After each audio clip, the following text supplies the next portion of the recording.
Sejam muito bem-vindos, sejam muito bem-vindas a mais um episódio do podcast Biológicos Brasil, com foco em câncer de mama.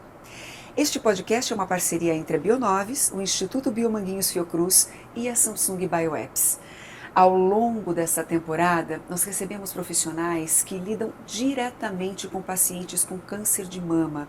Falamos da importância do SUS em toda a sua jornada, em toda a jornada da paciente.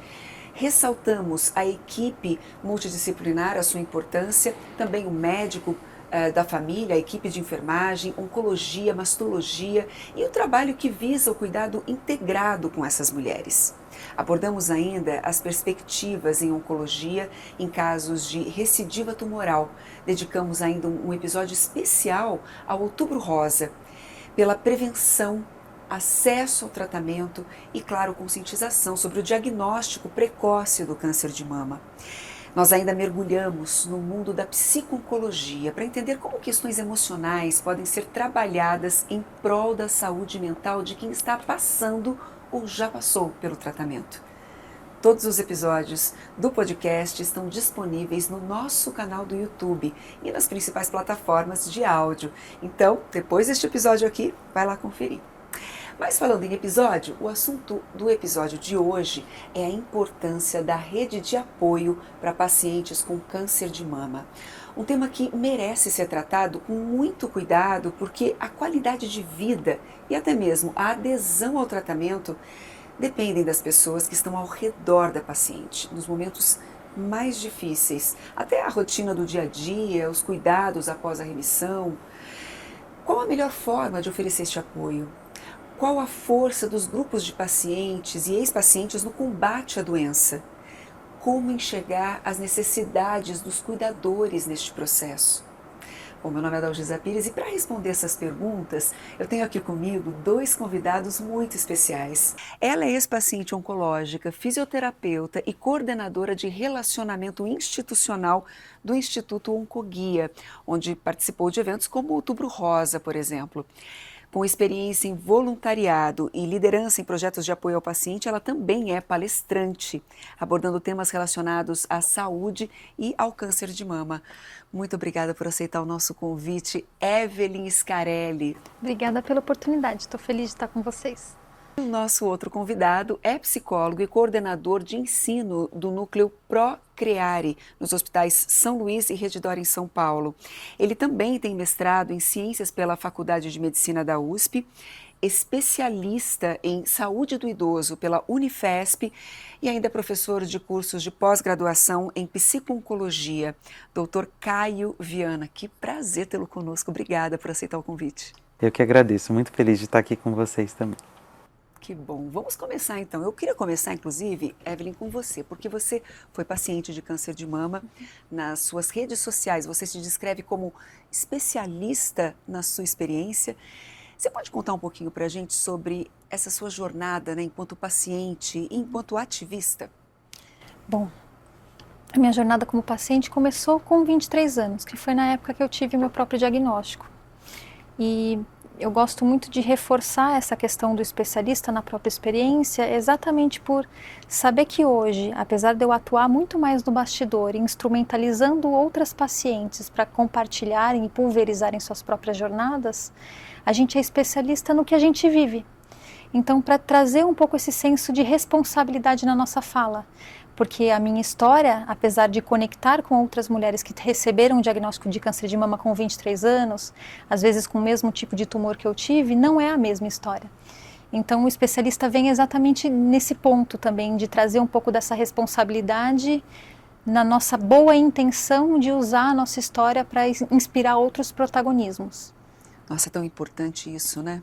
Realmente é muito relevante. Agora, doutor Caio, você poderia explicar para a gente o que a psico-oncologia aborda de fato? Então, pensando no que a psico-oncologia aborda, eu acho que é muito difícil a gente falar em poucas palavras o que ela consegue abordar. Mas a psico-oncologia está comprometida com todos os aspectos emocionais que envolvem o paciente, que envolvem a família, mas principalmente o paciente durante o impacto do diagnóstico, ou seja, desde o momento que ele descobre a doença. A gente também fala durante o tratamento, ou seja, todas as reações emocionais que ele pode ter, que estão diretamente atreladas às medicações que ele usa, a imagem corporal que fica deteriorada durante todo esse processo. E a gente também pode falar dos desfechos clínicos. E quais são esses desfechos clínicos? A gente fala de morte, muitas vezes relacionado aí à questão do cuidado paliativo, sabendo que cuidado paliativo vai para muito além dessa questão da morte, isso é muito importante, inclusive da gente deixar claro aqui. A gente também fala do desfecho relacionado à cronicidade de uma doença, então são aqueles pacientes que talvez vão ter que conviver com a doença oncológica, e isso também traz demandas emocionais específicas dessa questão da cronicidade, e também as questões emocionais relacionadas à cura desses pacientes. Ou seja, todo mundo pensa que a partir do momento que você está curado, que tudo fica curado também na vida. E nem sempre é assim. As demandas emocionais de pacientes que viveram por um processo de tratamento são muito importantes de serem cuidadas mesmo depois da cura. Porque quando a gente fala de cura, a gente está falando de uma cura do corpo, mas nem sempre de uma cura da mente. Pois é, então acho que agora sim a gente está preparado para essa conversa. Estamos pautados a respeito do tema que a gente está abordando hoje. Bom, Evelyn, pela sua experiência, pelos relatos que você escuta, né, como que é o impacto do diagnóstico do câncer de mama, né? Quais são as primeiras reações? Gozado que pela nossa experiência,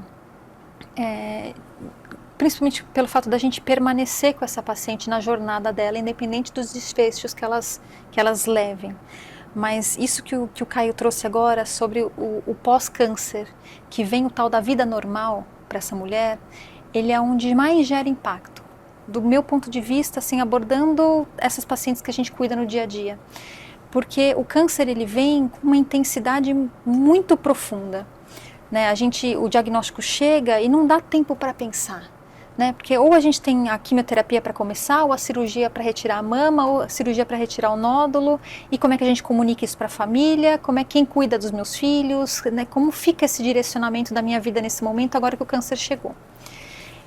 E eu brinco até hoje sobre isso, quando eu estava em tratamento ativo e sentava num lugar como esse por 20 minutos e ninguém me furava, eu estava muito no lucro, porque essas sentadas eram para fazer exame de sangue, para começar a quimioterapia, para fazer algum exame clínico, então, né, um exame de imagem.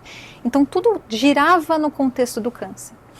Quando chegou a fase que não é a que eu tenho hoje, porque eu sou uma paciente mutada, então não tive alta, por isso que eu também brinco falando que eu sou uma eterna futura ex-paciente, porque eu não tenho alta médica, eu tenho alta medicamentosa, mas quando a fase mais intensa passou e eu ouvi do médico, Evelyn, agora a vida normal. Aí eu consegui parar para olhar para trás e pensar, mas como que é normal se eu já não sou mais a mesma pessoa? Né? E como é que eu convivo com o diagnóstico sabendo que o fantasma da recidiva vai estar perto, que eu preciso fazer exame de controle, que eu tenho outros impactos no meu dia a dia com a questão da imagem corporal, eu não tenho as duas mamas, como é que eu me relaciono com uma pessoa, como é que eu conto essa história para outra pessoa, como é que eu volto para o meu trabalho e divido essa informação com as outras pessoas, ou continuo no meu trabalho e divido essa informação com as pessoas, como é que eu ligo, para onde eu ligo se eu passar mal, porque agora eu não tenho mais um oncologista, agora é a vida normal. Então, para quem eu procuro, para onde eu vou? Mas será que eu estou preparada para soltar do oncologista? Então, o pós-câncer, ele vem com esse pacote de noções que a gente precisa ter, né, Caio? E aí vem um período muito desafiador, porque enquanto o câncer está perto, de um jeito muito ruim, a gente também está assistido, né? E depois, quando entregam para a gente a autonomia da vida de volta e falam, tá aqui, ó, vida normal, pode ir, a gente fica travado. Mas como é que eu vou? Para onde que eu vou? Faz sentido para você? Porque os relatos vêm com essa cara pra gente, né? Não, é super isso, né? Quando a gente fala aí do tratamento oncológico e de como que as pessoas vivem tudo isso, né?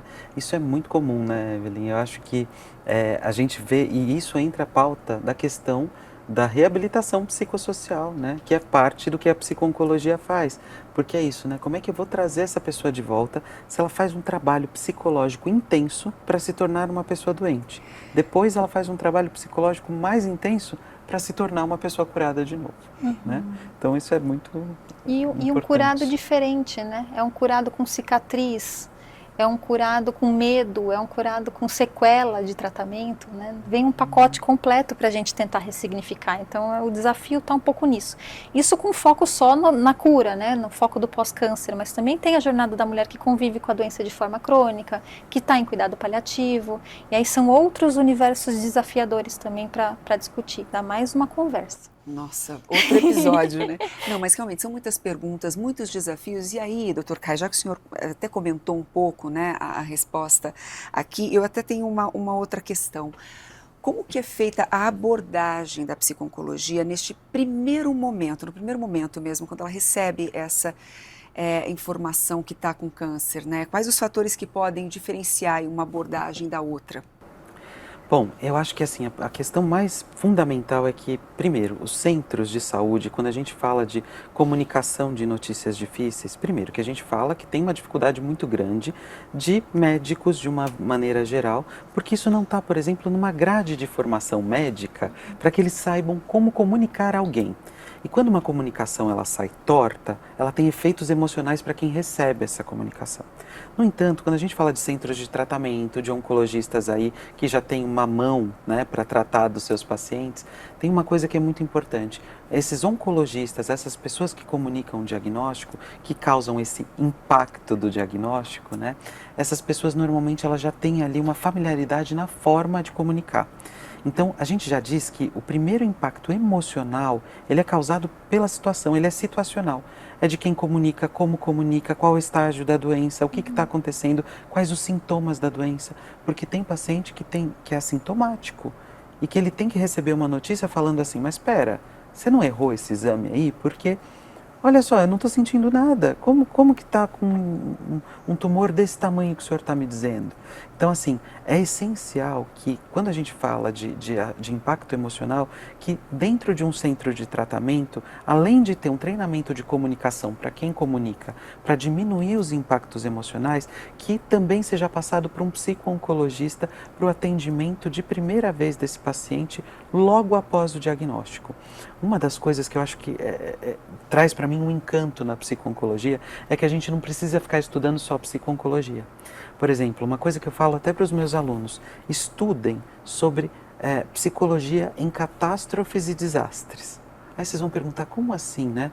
Catástrofe, por exemplo, quando a gente pensa de um voo que caiu de avião, né? De uma barreira, de uma represa que arrebentou. Sim, o impacto do diagnóstico é uma catástrofe pessoal e interna. A gente tem que fazer atendimento psicológico de urgência e emergência. Porque é urgência e emergência psicológica. Isso vai para além da psico-oncologia. Alguém que recebe isso, tudo desmorona por dentro. E precisa que tenha alguém que segure um pouco esse desmoronamento. Então, essa primeira abordagem reside numa abordagem psicológica em urgência e emergência. Que incrível, você sabe que eu nunca tinha parado, eu particularmente nunca tinha parado para pensar nesse ponto, né, que é uma catástrofe, pode ser tido como uma catástrofe mesmo, então a dimensão é muito maior, da importância da comunicação. Muito obrigada, doutor Caio. Agora, eu queria aproveitar, Evelyn, que você está aqui com a gente e já acabou até expondo um pouco da sua história aqui, e perguntar para você, como que as mulheres costumam lidar com o próprio corpo após o tratamento? Qual a importância, por exemplo, da família, cônjuges nesse processo, né? Você chegou a comentar nessa última questão exatamente isso, né? Que depois às vezes tem a questão da vida normal, mas o que é normal, enfim, como lidar com isso? Você sabe que eu acho que a melhor forma que eu tenho de trazer um pouco isso é com base na minha própria experiência. A gente tem um dado gritante, né, uma estatística gritante da Sociedade Brasileira de Mastologia sobre abandono, né, e que é mais de 70% dos casos das mulheres com câncer de mama que sofrem abandono dos parceiros. Mas esse não é o foco. A gente precisa falar sobre quem fica. E a história mais bonita que eu tenho para dividir com vocês é a história do meu marido. Eu descobri uma mutação genética depois do meu diagnóstico de câncer. Eu tive câncer de mama, né, mais uma vez com 23 anos, e 3 anos depois a minha mãe teve o mesmo tumor que eu, nas 2 mamas. E numa época que não é tão passado assim, né, uma época recente, um passado recente, a gente não fazia testagem genética em massa, que é o que está acontecendo agora. Então, eu fui diagnosticada com a mutação genética na mesma época da Angelina Jolie. Era um teste que não tinha no Brasil, extremamente caro, a saúde suplementar conseguia colocar isso como um critério de seleção para as pacientes fazerem pelo convênio, mas precisava de muitos critérios. Eu estava nesses critérios, eu, minha mãe, né, as duas liderando ali o time oncológico na época. Eu fiz o teste e eu não estava casada ainda, eu era noiva. E o Jota sempre teve essa visão de não, o que é teu é nosso, o que é teu é nosso. E ele é um menino, ele é 3 anos mais novo que eu. Né, assim, mas tinha aquela coisa da figura do homem, não, o que é teu é nosso. Né, e assim foi, com todos os processos que eu tive por conta da mutação. Precisei tirar a outra mama, optei por retirar a outra mama de uma forma preventiva, por conta da minha idade, os 2 tumores que eu tive, o desejo de engravidar, que também foi outra coisa extremamente difícil que ele teve do meu lado. Mas a história que eu quero chegar é, quando eu retirei a segunda mama, eu usei uma prótese que chama expansora. É uma prótese que ela é colocada no corpo, ela é extremamente murcha, ela está vazia. E por conta do meu corpo ser pequenininho, para o risco de eu não perder essa prótese, eu vou no médico e ele vai inflando a prótese. É tipo um posto de gasolina, que você vai calibrando o pneu. É a mesma coisa para a prótese. Eu ia no consultório, ele colocava o soro e a minha prótese ia crescendo. Tudo isso para não perder a prótese por conta de risco de necrose, sequela de tratamento. E foi o primeiro contato que eu tive com o câncer na crueldade que ele traz. Sabe, da mutilação. O primeiro banho que eu tomei, eu estava com os drenos, eu olhei para minha mama e eu não tinha nada, eu via minha costela. E por já viver o câncer há muitos anos por conta do diagnóstico anterior, aquilo me trouxe a sensação de o câncer está tirando coisas de mim. E a primeira reação que eu tive quando o Jota entrou no banheiro, que ele estava me ajudando a tomar banho, foi esconder o meu corpo dele. Então eu ia virando para ele não ver o que eu tinha visto. E ele olhou para mim e falou assim: amor, por que você está desconfortável? Eu falei: porque eu estou me sentindo alguém mutilada, porque está faltando algo em mim. E ele olhou, na mesma hora ele olhou para mim e falou assim: mas quem disse que você é o que falta em você? E essa é uma história que eu sempre conto para dizer sobre a importância das relações que a gente tem. É óbvio que o apoio familiar ele faz toda a diferença, né, Caio? Assim, esse olho no olho, esse eu não sei o que dizer para você, mas eu tô aqui do seu lado, me ajuda a entender o que você precisa. Isso faz toda a diferença quando a gente consegue entender que a gente também pode ser vulnerável nesse processo. Que a gente não precisa ser o que a gente foi criado para ser, que é aquela muralha maravilhosa que está para aguentar tudo, né? Eu aguento, a gente aguenta, vamos passar por isso junto. Mas também dizer que está doendo, eu também nunca vivi isso, estou vivendo pela primeira vez junto com você, mas você não é o que está faltando. Então acho que isso faz toda a diferença e é esse letramento que a gente tenta passar para essas mulheres. Isso eu estou trazendo na visão do companheiro, mas às vezes a força tem que vir dela mesma, né? Uma pessoa sozinha, né? Que está enfrentando muitas coisas além do próprio diagnóstico. Então que a gente tenta trazer esse olhar do protagonismo, mas sem aquele protagonismo sem suporte, porque muito se fala hoje do empoderamento, da mulher empoderada, da paciente empoderada, mas se ela não tiver suporte, ela vai ter mais instrumento para brigar por coisas que ela não sabe nem como. Então isso faz toda a diferença, da gente conseguir instrumentalizar as pessoas de forma individualizada, sabendo que o apoio familiar do parceiro ou da parceira é muito importante, mas que a gente também consiga ter transparência nas nossas necessidades. E conseguir falar abertamente sobre isso também, né? Por mais difícil que seja. A sua resposta me fez pensar na palavra aceitação. Então, eu queria até aproveitar e perguntar para o Dr. Caio. Dr. Caio, em uma etapa do tratamento psico-oncológico, você fala sobre a aceitação do corpo, né? Como que essa questão é trabalhada? Na verdade, assim, tudo vem, na verdade, da história do paciente, né? Então, quando a gente fala de oncologia, a gente está falando dessa história que a Evelyn ilustrou de uma maneira belíssima aqui, né? Das representações do corpo do paciente para ele. A gente só resgata aquilo que já existia. Muitas vezes a gente tem que lidar dentro do tratamento oncológico com outras questões, que às vezes era uma pessoa que já tinha problemas com o próprio corpo, que aí a questão não veio porque o câncer apareceu, mas ela já tinha questões. E nós, socialmente, a gente critica o nosso corpo o tempo inteiro. É 1 quilo que está faltando para perder, é mais cabelo que eu tinha que ter na cabeça, né?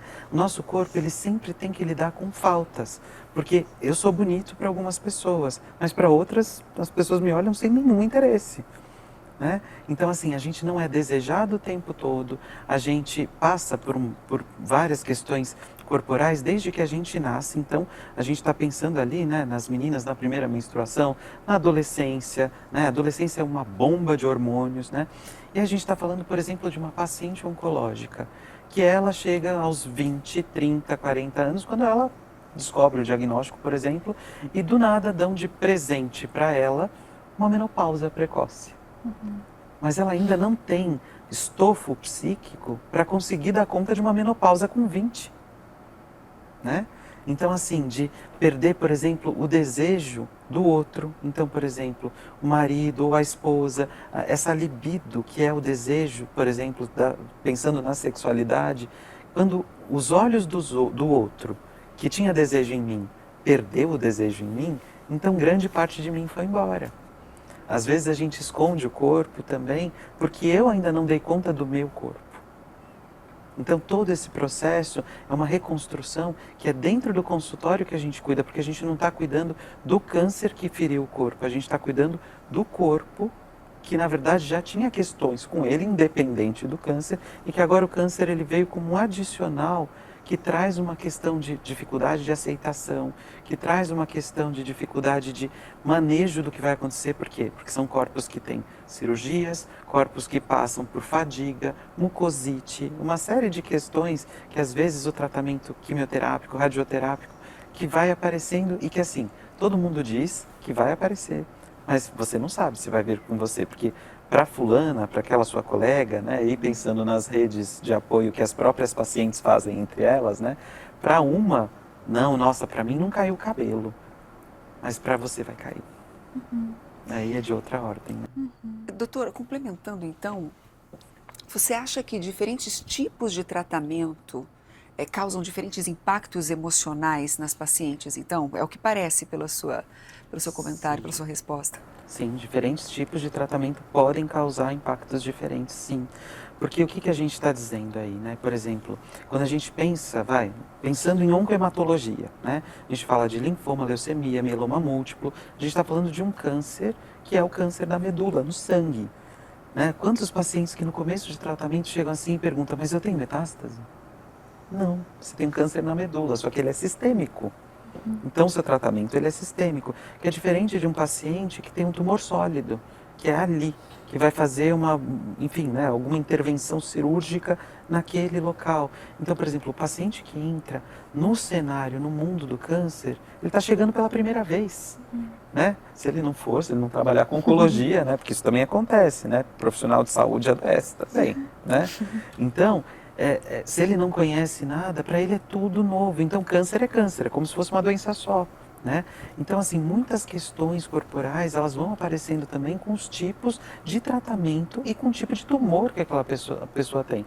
Por exemplo, eu vou dar um exemplo bem básico, que quem trabalha em psico-oncologia sabe. Por exemplo, a depender da localização ali do tumor de um câncer de pâncreas, pouca gente sabe, mas paciente que tem depressão por câncer de pâncreas é muito comum, porque o pâncreas é responsável por secretar uma série de substâncias que são responsáveis pelo humor.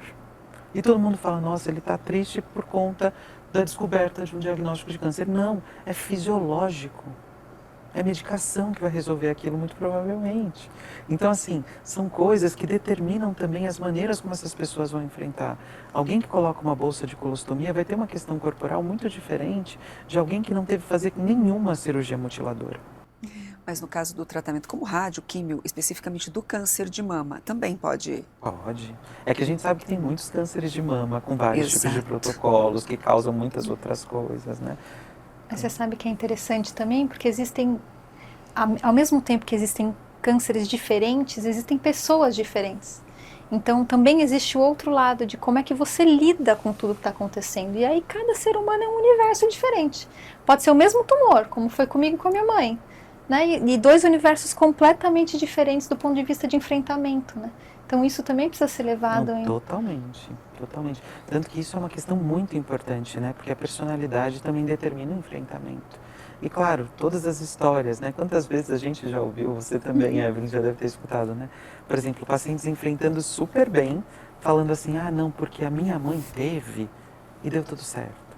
Ou outros já enfrentando muito mal, porque, nossa, aconteceu, tal pessoa sofreu muito, então fez uma associação como se fosse sofrer. De cada um, né?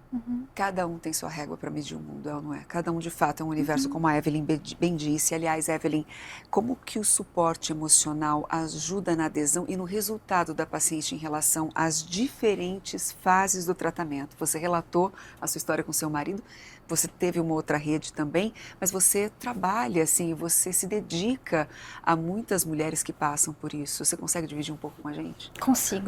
Consigo, e essa parte é uma das mais bonitas da minha vida, porque é uma conclusão que eu estou chegando agora. Na turbulência do câncer, pensando no meu avião pessoal, eu não tive a oportunidade de ter um acesso terapêutico. Eu fui levando as coisas, assim.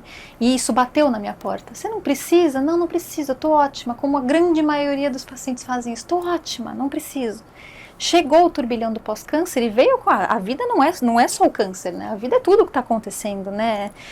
São as pessoas que estão na nossa volta que adoecem, um emprego que é desafiador, as questões com o relacionamento, as escolhas, os desejos que a gente tem. E hoje eu tenho a oportunidade de conversar muito terapeuticamente sobre mim, porque eu entendi que a minha postura como uma paciente ativista, que é como você me descreveu no começo da nossa conversa, eu acolho pessoas, mas eu também me olho no espelho. Quando eu estou encontrando com alguém que tem o mesmo diagnóstico que eu, com a mesma idade que eu, com os mesmos sonhos que eu, e a vida dessa pessoa, o câncer volta e dá uma reviravolta na vida dela, eu sofro por ela, mas eu sofro por mim. Eu vejo a dor dela, eu sinto a dor daquela família, mas eu também me enxergo naquele espelho de o que vai acontecer comigo agora? E foi aí que eu entendi que eu precisava pôr a máscara em mim. Comigo fortalecida, eu entendia que eu consigo fortalecer os outros de uma forma muito mais vulnerável, sincera, honesta e com limite, né? Assim, Caio, um limite de dizer até aqui eu vou. Essa diferença dessa linha tênue que muito se diz sobre empatia, a gente precisa de empatia, e empatia é você viver tanto que o outro está vivendo que você passa a viver igual. Você está no mesmo lugar que ele. E aí vem o ponto de vista da compaixão que a psicoterapia traz também. A compaixão é você se sensibiliza com aquilo, mas você está um pouco mais de longe.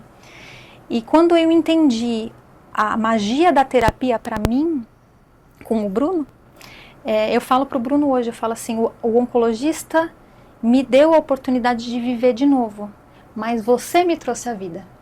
A terapia me trouxe para a vida. E isso é uma das coisas que eu mais consigo transportar para quem está passando por esse processo e não quer, porque está tudo bem, não preciso, da importância de ter alguém para conseguir conversar, alguém imparcial, alguém construtivo, alguém que literalmente vai pegando o tijolinho junto com você e vai, olha, pode ser que aqui não caiba um edifício de 16 andares, vamos pensar num sobradinho, né? Mas aqui do lado dá para a gente fazer uma fazenda linda, né? Então a terapia vem com isso, assim, vem com essa oportunidade da gente entender que a gente sobrevive ao diagnóstico todos os dias, mas que a gente pode viver de fato, sabe? Tirar o sobreviver, o sobre e viver. E isso sem terapia é muito difícil da gente conseguir ter autonomia para fazer. Evelyn, você falou que você acolhe as pessoas, né? E você também comentou a respeito da terapia, dos terapeutas, dos psicoterapeutas. Vamos falar do cuidador. Como você enxerga o papel do cuidador? Quem são essas pessoas normalmente? Bom, a minha jornada institucional me trouxe uma grande vivência com a minha própria realidade, né? Eu trouxe para vocês aqui da minha mãe, 3 anos depois. E eu digo isso sem nenhum problema ou preocupação, que do meu ponto de vista, vivendo a experiência em primeira pessoa, olhar para quem a gente ama, sentada no mesmo oncologista, com o mesmo calhamacinho de exame, foi muito mais dolorido para mim, assim, porque quando o diagnóstico estava comigo, era o meu exame, eu sabia do meu potencial de lidar com a situação, de passar pelo processo. Quando isso acontece com alguém que eu amava muito, né, da minha mãe passando por isso, eu me senti impotente. E foi isso que veio, do meu ponto de vista, o desafio do cuidador, porque o cuidador ele não se cuida. Ele nem passa pela cabeça dele que isso precisa ser, que é importante, que ele também faça terapia, que ele também vá sentar no sofá para tomar um solzinho, meia horinha quietinho em silêncio, que ele também tem direito de ir no cinema, porque a vida inteira dele passa a ser cuidar de alguém que ele ama. Eu vou aproveitar então e já perguntar para o Dr. Caio, por favor, conta um pouquinho para a gente quais os tipos de apoio emocional o cuidador também precisa ter durante a jornada da paciente.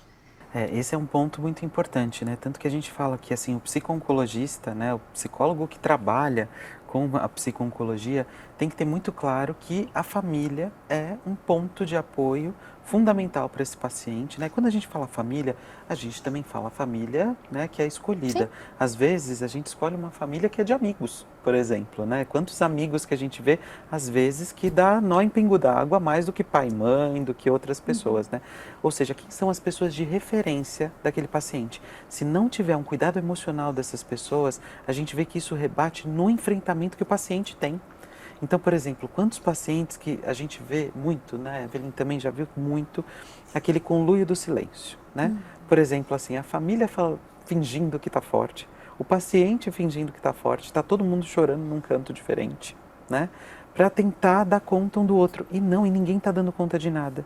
Muitas vezes o papel do cuidado emocional é de fazer uma mediação entre o paciente, a família, a equipe, o tipo de comunicação que é feito. Se isso não é feito, a gente não fortalece rede de apoio. E rede de apoio nada mais é do que uma rede que é capaz de dialogar sobre as dores que essas pessoas têm dentro desse mesmo processo. Isso que a Evelyn falou foi muito legal, né? De falar assim, poxa, eu achava que eu tinha ali uma fortaleza dentro de mim para lidar com as minhas questões. Mas na hora que eu vejo a minha mãe ali do meu lado, aí a coisa é outra, porque parece que eu peguei um jogo que é super difícil, né? Peguei ali no joystick e dei na mão de quem não sabe fazer. Então ela está jogando sozinha e eu não posso interferir, né? Essa é a sensação que o familiar traz, né? De impotência, de medo, porque é aquela coisa, quem vai fazer a quimioterapia é aquele paciente, quem vai prescrever é aquele médico, quem vai sentir no corpo é aquele paciente. Mas eu sou da família, e aí, o que eu faço? Para onde eu vou? Como é que eu tiro a dor do outro com a mão? E a família não vai conseguir se ela não souber os caminhos para isso. Por isso que é tão importante esse apoio emocional.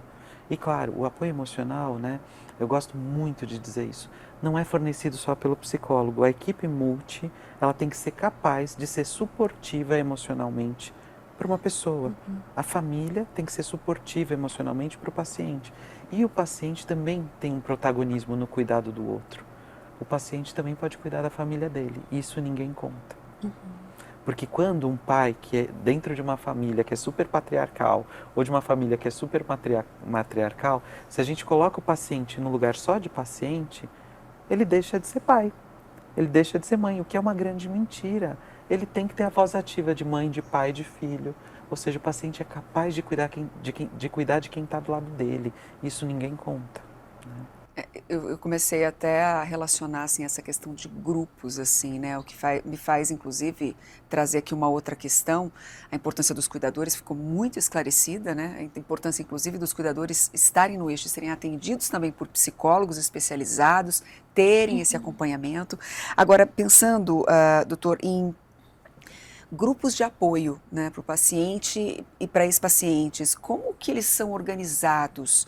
Existem grupos para diferentes perfis e uma frequência para esses encontros, por exemplo? Olha, eu acho que até a Evelyn vai conseguir me responder melhor do que isso, mas melhor do que eu poderia responder, mas assim, hoje a gente tem na literatura, a gente vê muita coisa e os efeitos psicológicos de tratamentos em grupo. No entanto, é muito importante pensar no nosso recorte cultural brasileiro.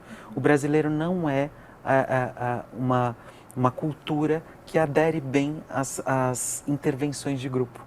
Muitas vezes a gente tenta fazer uma intervenção grupal, vai 2, 3, vai 1, e aí não quer fazer. E aí ouve a história do outro e não quer fazer.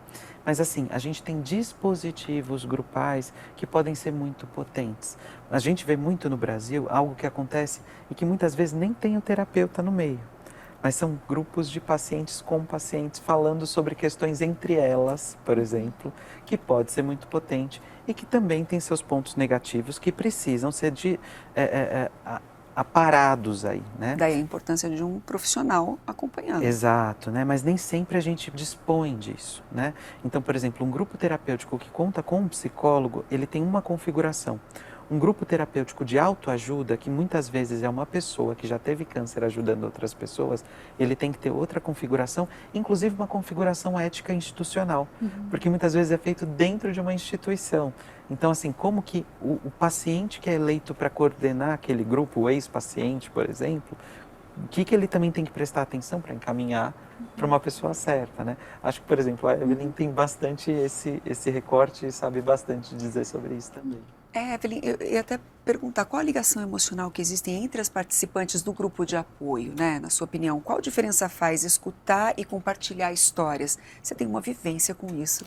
A gente tem muitas frentes diferentes de atuação do que a gente chama de paciente para um espaço de paciente para paciente. Então, dentro do Oncoguia, né, trazendo até o que o Caio reforçou, a gente tem rodas de conversa. Essas rodas de conversa, elas não são lideradas por pacientes, elas são lideradas por psico-oncologistas voluntários da organização. Então, a gente chama de bate-canal, né? Toda quinta-feira, no determinado horário, das 4h30 às 6h30, via Zoom, online para o Brasil inteiro, a gente tem um grupo fechado, liderado por psico-oncologistas do nosso comitê, para cuidar de pacientes e familiares que se inscreve gratuitamente para poder conversar sobre os seus sentimentos. É uma consulta terapêutica? Não é.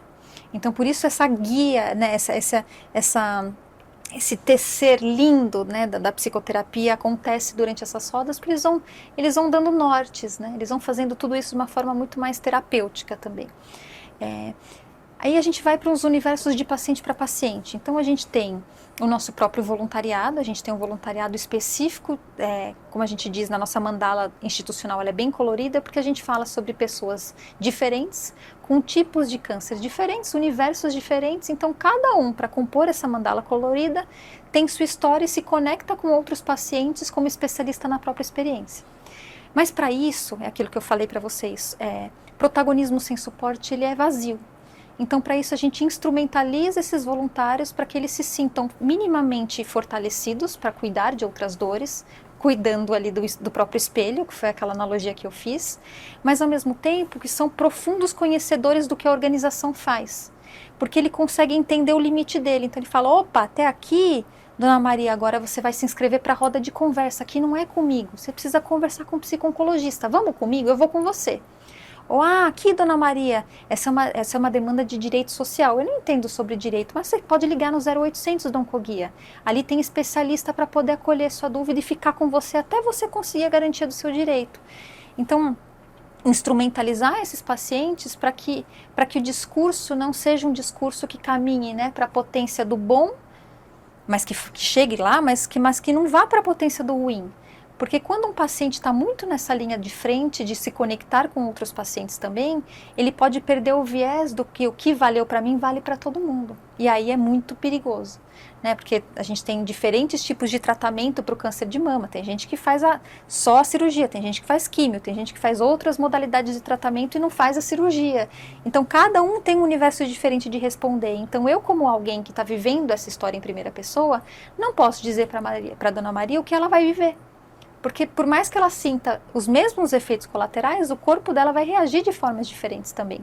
Então, o nosso papel institucional é instrumentalizar esse paciente, que escolhe ser um paciente que acolhe outras pessoas, que faça isso com letramento até, para tomar cuidado para não misturar religião na conversa.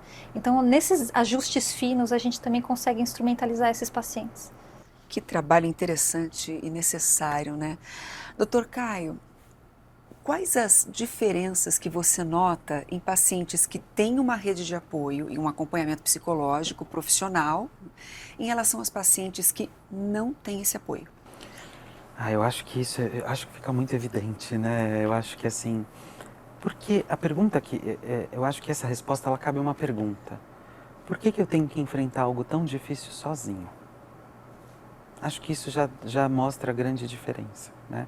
Porque eu acho que assim, a partir do momento que essas pessoas têm um apoio, tanto de uma rede de apoio, de pessoas, amigos, outros pacientes, eu acho que uma dor, quando ela é compartilhada, ela tem a chance de doer menos.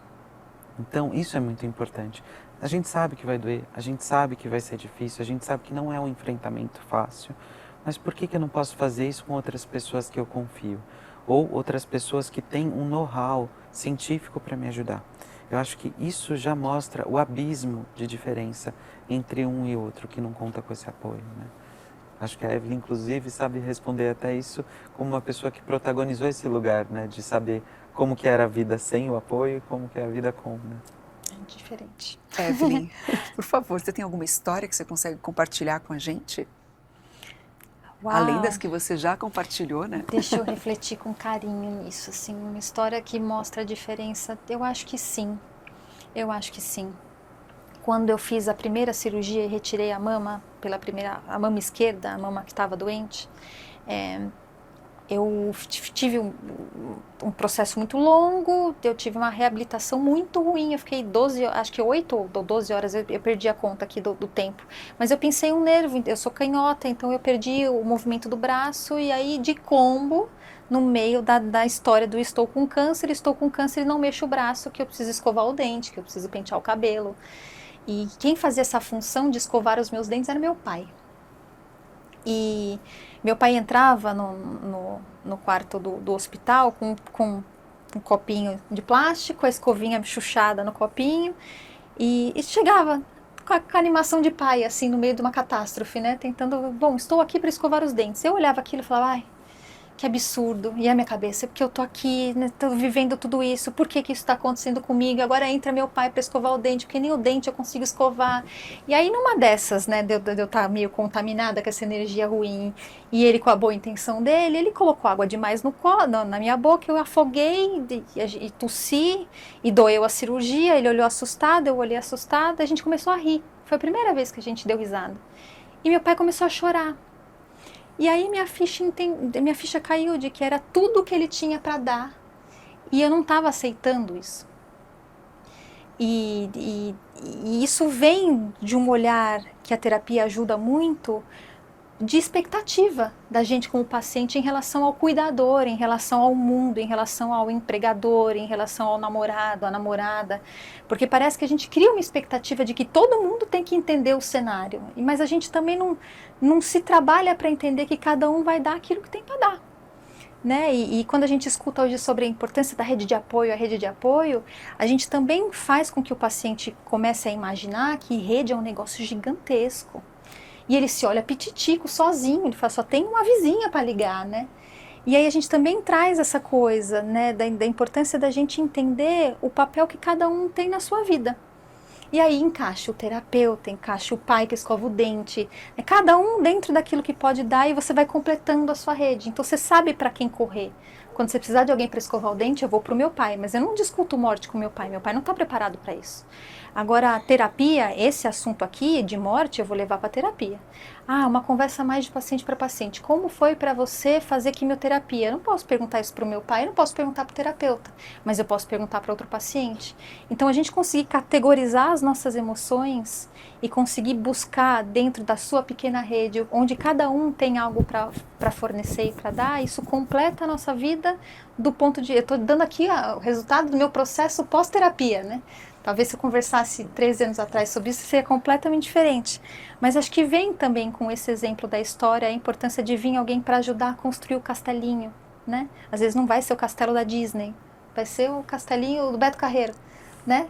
Mas tem alguém para ajudar a gente a construir os nossos recomeços.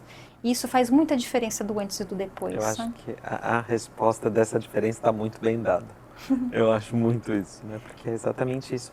É saber acionar o que e quem da rede para qual função.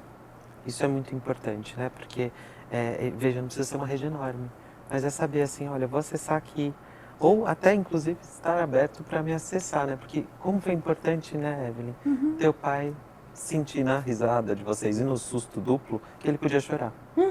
E não chorava. E acho que foi a única vez que eu vi ele chorando. E olha que esse homem sofreu depois, porque depois eu fazia o tratamento, minha mãe cuidava de mim, eu me recuperava. Aí minha mãe fazia o tratamento, eu cuidava dela, e a gente foi nessa jornada. E meu pai, coitado, o espectador de tudo isso, né? Cuidando das duas ao mesmo tempo. Então... Evelyn, muito obrigada por compartilhar conosco essas suas histórias, assim, porque eu acho que muito além da gente convidar aqui para esse podcast profissionais da área de saúde para falar sobre esse assunto tão delicado, a gente traz e a gente sente que as pessoas estão aqui falando sobre isso e não apenas como profissionais, né? Mas vamos lá, agora gostaria de falar do pós-tratamento. Existe algum tipo de protocolo de acompanhamento psicológico com o câncer de mama em remissão? Em caso de recidiva, por exemplo, como é feita a abordagem? Tá. Então, uma coisa que é muito importante de pensar aí na psico-oncologia é pensar nessa trajetória desse paciente. E quando eu falo nessa trajetória, uma coisa que é importante deixar claro é como que a pessoa encarou durante todo esse processo. Porque isso também pode dizer muito de como que ela como que vai ser determinado o tratamento dela no pós-tratamento. Hoje, a gente fala, por exemplo, nos grandes centros que cuidam de pacientes oncológicos, a gente fala muitas vezes desses ambulatórios de sobreviventes, que eu acho que é uma palavra que tem que mudar, e survivorship, né? Que é a mesma palavra, só que aí o pessoal usa em inglês, né? E eu acho que é muito interessante a gente pensar nessa questão, porque assim, a gente vê que é muito comum que muitos pacientes desenvolvam o que a gente chama de TEPT, que é o transtorno do estresse pós-traumático. O transtorno do estresse pós-traumático podem trazer reações de ansiedade, de depressão, crises de pânico, muitas vezes, diante de um exame de rotina ou os exames de rastreio, para que esses pacientes consigam lidar melhor com todas essas questões que vão aparecendo aí pelo caminho. Claro, né, que quando a gente fala de protocolo, eu acho muito importante a gente ver que assim, os protocolos eles nos ajudam muito, mas quando a gente fala da experiência humana, a gente tem que ver até que ponto que esses protocolos devem existir. É muito importante que se os profissionais de saúde, os médicos, enfermeiros, as pessoas que estão perto desse paciente, percebam um pouco dos comportamentos desses pacientes, se algo mudou, se é uma pessoa que está vivendo muito mais de sobressalto, que fica muito assustada, muitas vezes perto dos exames tem um descontrole emocional importante. É importante reencaminhar para o psico-oncologista ou para quem já está fazendo um acompanhamento psicológico que acompanhou durante todo o tratamento, que continue acompanhando no pós-tratamento. Então isso é muito importante. E quando você fala em recidiva, tá? Quando a gente fala em recidiva, a gente fala de novo do ciclo do impacto do diagnóstico. No entanto, a gente está falando de algo muito pior.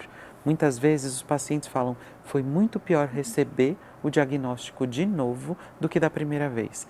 Por quê? Porque esse paciente, muitas vezes, claro que isso não é uma conta fechada, porque cada um tem um enfrentamento muito diferente, mas os pacientes, muitos pensamentos estão relacionados à morte, estão relacionados à dor. Por quê? Porque não é como no impacto do diagnóstico. Agora eles estão falando de um corpo, de uma imagem corporal, né, e de uma definição psicológica de um corpo que já passou por um tratamento. Então as perguntas são outras.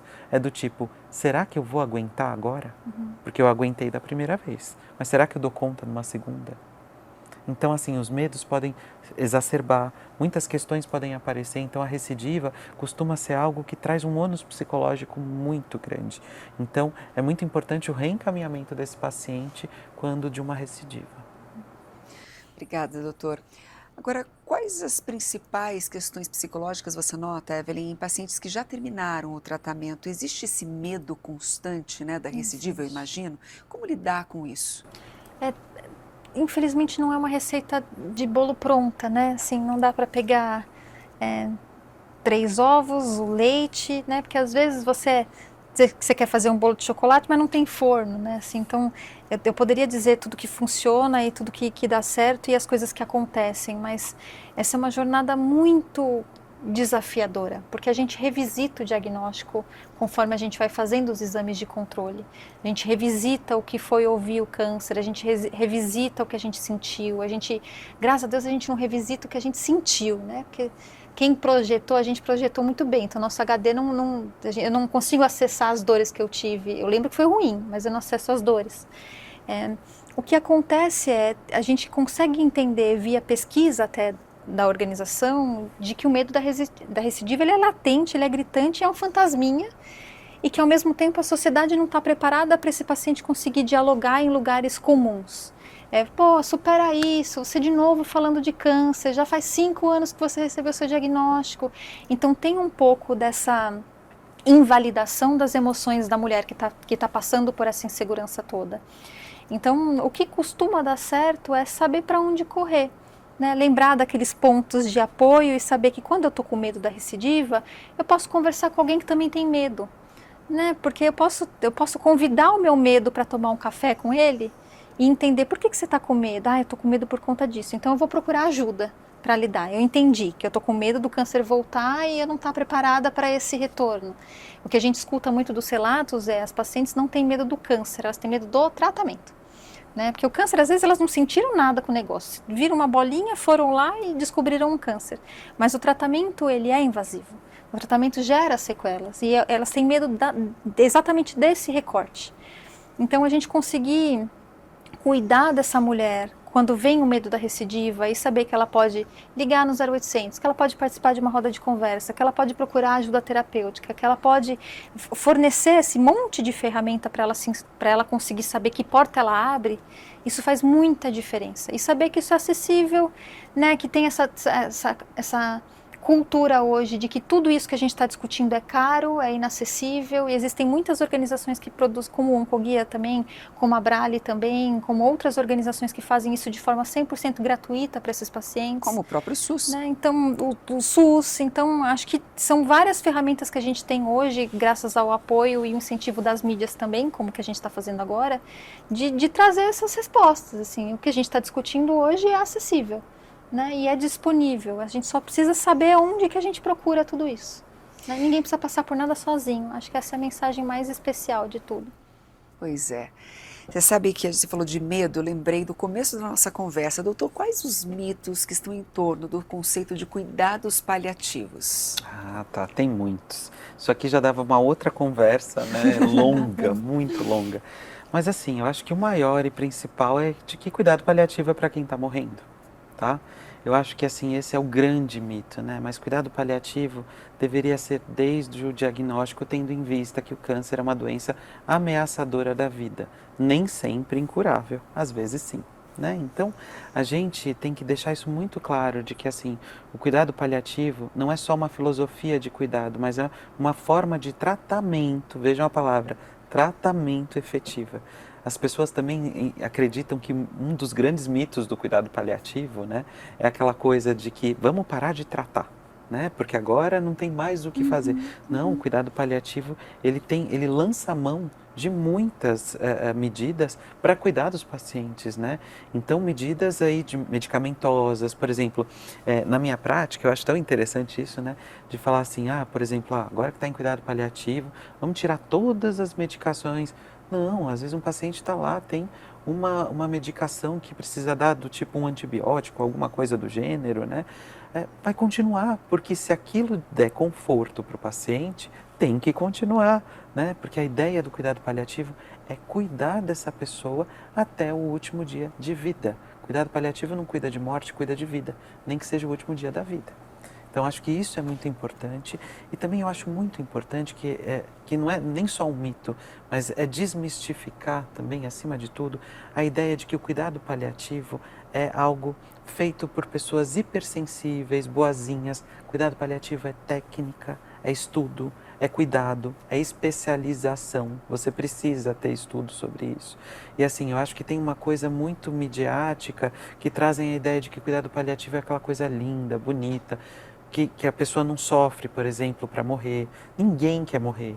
Essa é a grande resposta, né? Morrer dá medo, né? Então, assim, claro, obviamente que não é só para a morte, mas o cuidado paliativo que cuida de pessoas que estão perto da morte, a gente acha que é aquela coisa que a gente vê no filme, né? Que o paciente coloca a mão no peito, vem uma luz de algum lugar. Não, isso tudo é midiático. A gente precisa cuidar de um cuidado paliativo que também vá de encontro com a nossa cultura. O Brasil traz uma multiplicidade de culturas que convocam a gente a pensar que nós somos um país que abraça, que sofre, que grita, que chora, né? Um cuidado paliativo ele tem que ter uma adaptação transcultural também, ou seja, um cuidado paliativo feito para o Brasil também. Então eu gosto de chamar um pouco a atenção e trazer isso até como uma crítica também, e não só desmistificando, né? Mas um alerta. Bom, a resposta foi de fato esclarecedora. Muito obrigada. Bom, Evelyn, o que você aprendeu e ainda aprende sobre a palavra esperança, por tudo que você viveu e, claro, por tudo que você acompanha de outras mulheres? Eu sou hoje o resultado de muitas vozes que me moldaram para eu estar aqui conversando com vocês dois hoje. Eu sou o resultado da voz da Frida, da Jussara, da Vanessa, da Karen.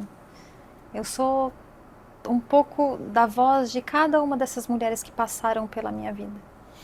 E uma das frases mais lindas, que está linkado com uma das coisas mais bonitas que o câncer me trouxe, o câncer não é um presente, por isso que eu também aprendi terapeuticamente que não é zona de conforto, porque ninguém escolheu esse conforto. Eu estou brincando num parquinho que eu não comprei o bilhete, não fui lá interessada e comprei o bilhete, mas eu tenho uma zona de segurança. E as pacientes que passaram por mim e que passam por mim me ensinam que a gente passa a vida inteira buscando por propósito. A gente escuta isso, a gente vê nos filmes, a gente escuta nas palestras. Você precisa achar um propósito. E aí o câncer chega na vida dessas mulheres e o esperançar vem de trocar o propósito por legado.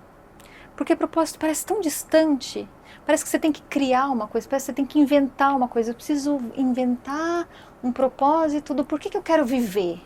Isso está tão distante, porque no meio está todo o câncer e todo esse turbilhão de coisas que a gente precisa tomar de decisão.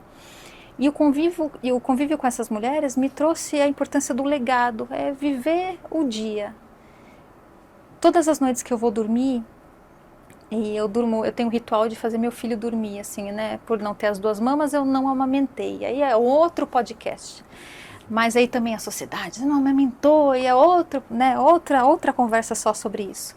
Mas eu optei por fazer escolhas da minha vida onde eu consiga proporcionar para o meu filho o pôr do sol com ele, né, que é ver o olhinho dele fechando. E todas as noites que eu faço isso, enquanto eu olho para ele, eu falo, hoje eu vivi um dia que ele sentiria orgulho da mãe que ele tem? E aí eu sei que eu estou semeando legado. Nem sempre ele vai ter orgulho de mim. Chega a essa conclusão de uma forma muito clara, que nem sempre eu consigo fechar a noite com essa sensação. Mas isso veio de uma frase que se instalou, que criou raiz dentro do meu coração, que é uma frase da Frida, que é uma paciente que não está mais aqui fisicamente, mas que deixou seu legado. E o legado veio da frase dela de que sonhos são ajustáveis. E isso para mim é a essência do ressignificar da esperança. Eu não preciso recomeçar algo novo, porque o câncer chegou e agora eu não amamento mais porque eu não tenho as mamas. Ou o câncer chegou e agora meu cabelo caiu, né, assim, de entender também o tempo e de conseguir lidar com o tempo da forma mais honesta possível. Porque o tempo é tudo que eu tenho e é tudo que você tem. É tudo que você tem, é tudo que a gente tem ao nosso tempo. E o ajuste da esperança vem nisso, sabe? De saber que hoje o câncer chegou na minha vida e pode ser que eu não consiga correr uma maratona porque eu estou em processo de tratamento aqui, eu estou com fadiga, não vou correr a maratona, eu nunca corri uma maratona. Mas ao mesmo tempo de saber que esse ajuste do sonho de eu não vou correr maratona, mas hoje eu vou levar meu cachorro para passear. A gente consegue chegar num resultado muito parecido quando a gente não desiste da gente, sabe? Então a Frida, que é o único nome que eu vou dizer aqui publicamente, porque eu honro muito esse nome dela, eu eternizo o nome dela através disso, a gente pode ajustar os sonhos que a gente tem e a gente pode semear uma esperança por dia através disso. Muito obrigada por essa conversa, uma conversa essencial, né? Falarmos sobre isso é muito importante porque o tratamento envolve diferentes especialidades e a saúde emocional precisa estar em pauta sempre quando o assunto é câncer de mama, né? Evelyn, mais uma vez, muito obrigada por estar conosco hoje. Obrigada a você. Estou muito feliz de estar aqui com vocês hoje, de verdade. Caio, sem palavras, obrigada mais uma vez. Que bom que ajudou, eu que agradeço muito, agradeço estar aqui, principalmente com a Evelyn, uma parceira de vida. Obrigado, gente. Bom, e muito obrigada a você que nos acompanhou nesse episódio sobre a importância da rede de apoio para pacientes com câncer de mama, fruto da parceria entre a Bionovis, o Instituto Biomanguinhos Fiocruz e a Samsung Bioapps. Confira os demais episódios no podcast Biológicos Brasil, no nosso canal no YouTube e, claro, nas principais plataformas de áudio. A gente se vê numa próxima oportunidade. Até lá!